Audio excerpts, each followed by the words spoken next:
My name's Janet Emmanuel, and I am part of the Restored team, and I am a volunteer in the Counselling department.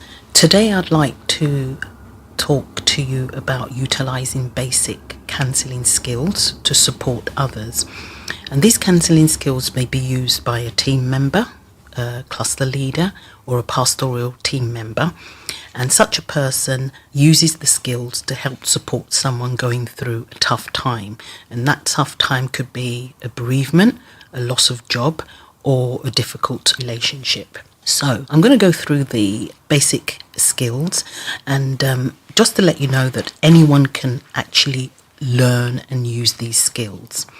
So the skills include active listening, open-ended questions, closed questions, paraphrasing, summarising, note-taking and assignments. So let's start with active listening.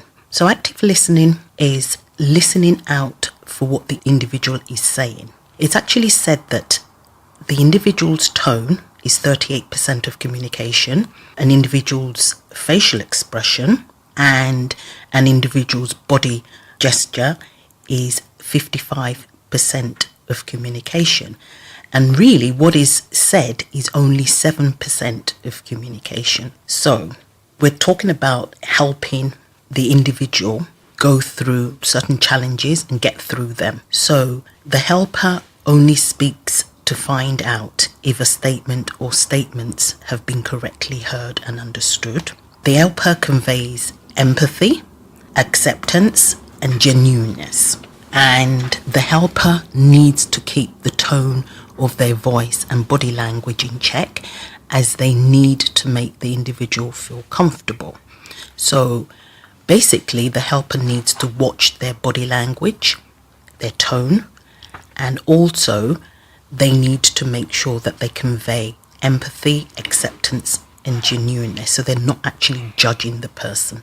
Defensiveness is a barrier to the helper listening. The helper can actually come across as being defensive, especially if the individual is saying something that might be personal. And that's where defensiveness would come into play. And the individual could actually sense this. Another barrier for the helper listening is rehearsing a response. So instead of listening to the individual, they're actually rehearsing what they're going to say. Another barrier is personal biases, and that could be anything. It could be premarital sex, it could be the lifestyle the individual is presenting, and this could actually become a personal barrier.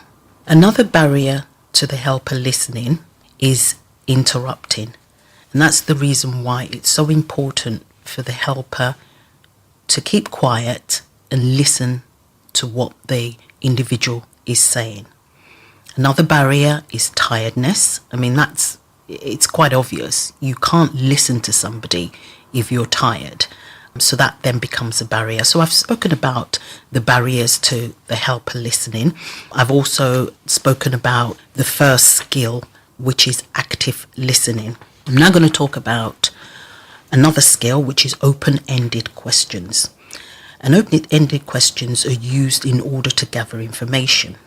For example, you could say to the individual, so you said that you feel your boss does not like you. Can you tell me why you think this is the case? That then allows you to gather information about why this person or this individual feels that his boss or her boss doesn't like them. Another skill is closed questions, and the closed questions really are used to gather specific information. So for example, you could say, so how long has this been happening? And obviously the individual will give you the exact or near enough the time frame as to how long it had been happening. As I said, it's used to gather specific information. Also, it allows the individual to reflect in silence. Also, when using the skill of open open-ended questions and closed questions, there could be times when the individual is silent. Perhaps they're thinking, and this silence needs to be reflected. As a helper, you would need to allow the individual to reflect in the silence. And also you need to be comfortable while the individual is being silent. Another skill is paraphrasing, and this is a talking skill. What you want to do when you're paraphrasing is you want to let the individual know that you understand what is being said, and if you don't, you are willing to be corrected. So this is the chance for you to actually let the individual know that you get it, you understand what they're saying. And if you don't understand, because the individual will definitely correct you, and you need to be okay with that, and you have to allow the individual to know that you're okay with that. Also, paraphrasing is used to draw attention to a particular concern or aspect. For example, you might say, so when she did that, you stormed out because you were upset. So you're actually paraphrasing, and what you're doing is you want to draw attention to a particular concern or aspect. And that could be anger, or it could be the way the person was feeling, and that's the reason why they stormed out. Another skill is summarizing, and this too is a talking skill. And it simply is recounting what the individual has said or has talked about. So because you want to get it right. And this skill is used to help the individual focus or reflect on the main point. And also it's used to recall what happened at the last meeting, because you want to make sure that the individual understands that you haven't forgotten what they said previously. And it's also used by the helper to check that what is being heard is accurate. So you need to make sure that you've got everything on point. And this is a time where the individual can actually add or subtract. Another skill is note-taking. And this is the practice of writing down pieces of information. And then that information is used to keep records, which the helper is able to refer to in preparing for the next meeting. So it's quite important to take notes. And as a helper, you would need to inform the individual this is what you will be doing right from the start of the very first meeting. Note-taking also needs to be done without disturbing the flow of thought, speech, or body language of the individual. The last skill is assignments. And as a helper, you can set an assignment once a need or concern has been identified. And this is used to help the individual work at addressing the identified need or concern and reinforce positive change.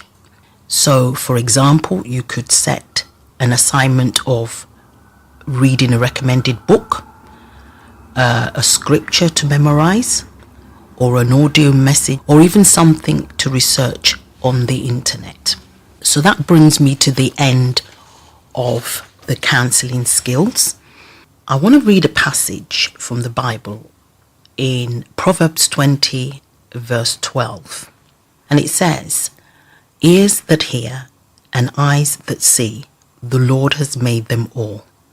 And this is one of the reasons why we can utilize our ears and our eyes in order to help people get through whatever they're going through. It is very important for us to understand that using these skills need to be learnt. And when they're learnt, they then come naturally. So that's the end of the session.